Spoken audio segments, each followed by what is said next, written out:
ಸಿಗುತ್ತಿಲ್ಲ ಕುಂತರು ನಿಂತರು ನಿನ್ನ ಭಜನೆ ಬೇರೆ ಕೆಲಸನೇ ಇಲ್ಲ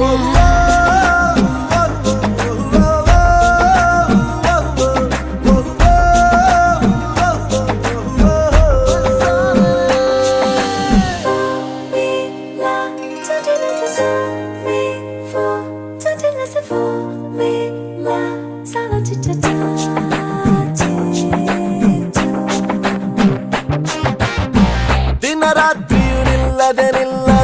ನಿನ್ನ ಜಾತ್ರೆಯು ಸಾಗಿದೆ ಇದಕ್ಕೊಂದು ಪರಿಹಾರ